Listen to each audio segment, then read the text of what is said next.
Hi everybody, welcome back. I hope you're all doing well. So in today's video, Tino shade, but the girls that be like, oh, I don't block. I need them to watch me be my best. Girl, you still care. Because me personally, fuck of that. Blocked, removed, and deleted. yeah, as somebody who suffers or has suffered from delayed festivity for a very long time, and someone who also gives people a lot of grace, TikTok taught me what it meant to allow certain things into your energy field. And so now I block.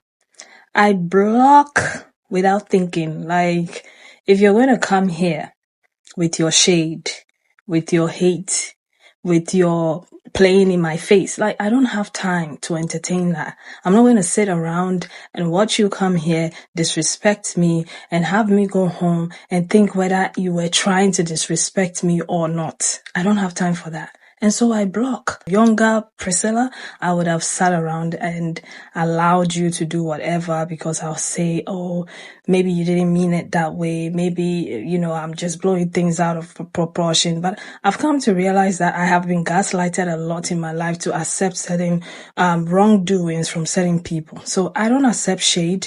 I don't accept people who play in my face.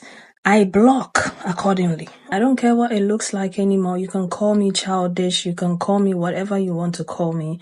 But if you're going to come this way, don't come here with the shade. Don't come here with disrespect. Don't come here with the insults. Don't come here with the backhanded compliments. Don't come here with, that kind of energy, which gets me to a place where I'm second guessing myself, or I'm thinking I'm overthinking, when in actual fact, you know what you're doing.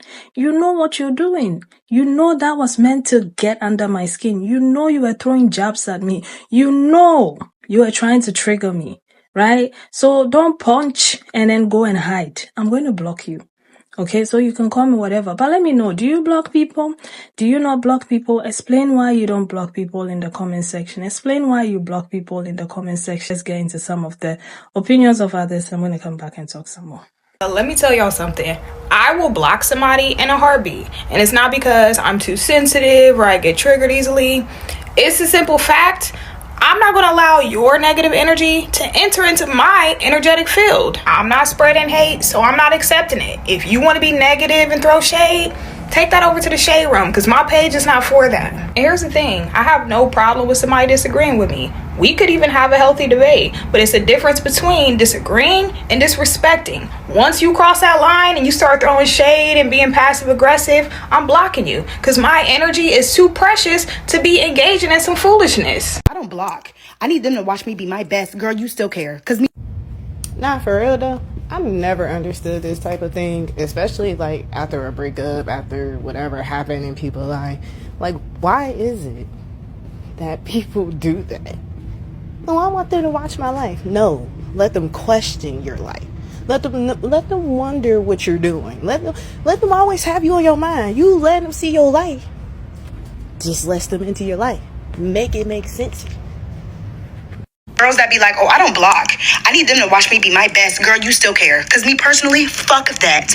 Blocked, removed, and deleted. Today I'm going to disagree here, because whilst I totally understand where this creator is coming from, personally, I'm the exact opposite. If I don't care about you anymore, I have no reason to block you. And I absolutely love learning how other people's brains work. So today I've created a flowchart for everyone called Should He Be Blocked? Yes or No? Should he be blocked? Will he be blocked? When will he be blocked? Step 1 and the most obvious question, does he pose a real threat? Is he an actual dangerous person? If yes, immediately blocked. Then the next question I ask is, will he reach out to me again in any way? If I think the answer to that question is probably not, then I don't block him. Because then he's out of my life forever. He doesn't pose a threat to ever coming back and disrupting my peace again. I've probably completely moved on already and already unfollowed him anyway, so what do I care here or there? If he wants to just be a fan in my life, I totally understand and I wish you the best, sir. However, if the answer to will he reach out again is yes, then the next question we have to ask ourselves is, am I weak enough and still somehow emotionally attached in which I will respond to that DM? And or will I be feeling bored and chaotic enough to get on this roller coaster ride that surely only ends in flames? If the answer to that question is no, you are completely emotionally detached from this person at this point. It's neither here nor there if they message you or not. And if they do message you, it's just going to be left unread, which is going to be infinitely more embarrassing for them and funny for you, honestly. Then no, you're not blocked. Continue to be a fan. Again, I don't care what you do with your life. The answer to that question is yes. For whatever reason, you might actually respond to a DM from them again. They are immediately blocked. We cannot allow you to get back onto this never-ending cycle of disruptive men. So yeah, at the end of the day, if I've truly moved on and detached from someone and it's neither here nor there what they do with their lives, I'm probably not blocking them or removing them from following me at all. Like, if you want to continue to ogle over all of my photos, go for it. I totally understand, babe. I'm gonna have to respectfully disagree. Blocking is the clearest indicator that you are still upset, you're still mad, and you're still bothered. A person who doesn't care does nothing. No response is a response. Tino shade, but the girls that be like, oh, I don't block. I need them to watch me be my best. Respectfully disagree. Blocking is the clearest indicator that you are still upset. I hate to be the bearer of bad news, but respectfully, this take does not hold water on a neurological level, right? And on a logical level too, but let's break it down. First of all, the thing about this take is that it is basically contingent on your awareness that this person is perceiving you, right? And that's what you're supposed to be not caring about. And for us as humans, right, we have circuitry, we have pathways in our brains that are wired around our interactions with people. So every time we interact with someone, whether it's like someone we built a relationship with romantically, on a friendship level, whatever, what have you, we basically have positive reinforcements to those pathways and we make them stronger. So when you are seeing that person come across in your story, you're seeing them, scroll across your feed, right? And you're like, oh, I don't care. You can say that, but what your brain is doing on a neurological level is basically putting an input into that pathway, strengthening that pathway that is making you desire continued interactions with this person. You want to continue watching this person watch you, which already completely nulls and voids the point that you truly don't care about this person. Whereas blocking somebody completely removes access on both ends. You can't see this person can't see you. It forces your brain to rewire these circuits, to completely repath these pathways that it has built around its interactions with this person, because you're no longer getting them. You don't see that person's name in your story. You don't see that person's profile. You don't see that person at all because they're blocked.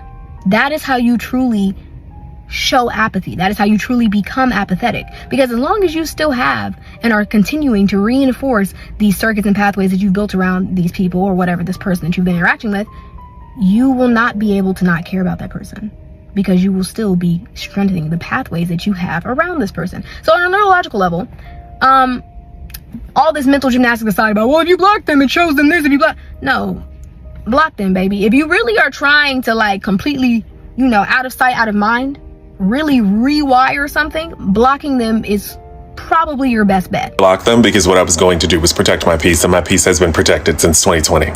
See, for me, I'm somebody that held on to people for dear life. I mean, I was just holding on because I never knew what life looked like outside of these people that I was so desperately trying to love, that I genuinely loved, and that I had nothing but love for. All this love, but none of it for myself. That's crazy, right? And I know I make blocking people sound super easy. It wasn't in the beginning. It really wasn't. Because when you are in love with someone, when you have love for someone, when you love someone, the last thing you want to have to do is block them and never speak to them again. You don't want to have to go no contact. You don't want to have to cut people off. You don't want to have to place people in lower positions in your life. But when you get pushed there, yeah, you got to go. Especially if you told me that I was the problem. Because if I was the problem, why are you coming back? And this goes both ways. Because you can't say that someone is or was the problem and then repetitiously go back to them. Now, we know that mistreatment is absolutely a cycle, but I'm here to tell you that you can break that cycle. For me, it was very hard. It was very painful. I cried, I screamed and screamed and cried and screamed, all the way into meditating, doing yoga, and exercising regularly now. Yeah. Not going backwards was honestly one of the best decisions in my life, because it allowed me to step into life. Because I don't really feel like I was living when I was connected to people that I had to block. Those really unhealthy relationships that should have ended a long time ago, but you stay because you can't envision your life without these people. And this is with family, friends, romantic relationships. Who wants to envision their life without their parents? Who wants to envision their life without the person that you feel is the love of your life? Who wants to envision your life without your best friend that you grew up with? But sometimes you just have to cut people off. Yeah. Especially people where you've spent so much time fighting and you're tired, you're exhausted. You're literally just like, I remember being like, in 2 years, I'm going to make X amount of money as a registered nurse, and this is going to be fine. And we're going to be able to have the twins and everything is going to be good. No, it needed to end. And I remember when I was in my first toxic situation and I had a coworker tell me that I was always speaking about things in a manner of them being almost over, like it's almost 5 o'clock, because that would be the end of the workday, or, you know, it's almost December, it's almost next year. And you know what she said? She said, you're going to wake up one day and you're going to wish that you actually enjoyed that time instead of always pushing to just be at the next step, because you really just wake up one day and you're no longer 5, you're 33. I'm 33 and heavily familiar with the block button. So yeah, if you need to block people in order to move forward with your life and to never speak to them again, then yeah, I'm rooting for you. And if you feel like you need closure, you don't, but you know, do you. Whether you think I have not gotten over them, whether you believe I am childish, whether you believe I'm insecure, whatever you believe, that's your opinion, okay?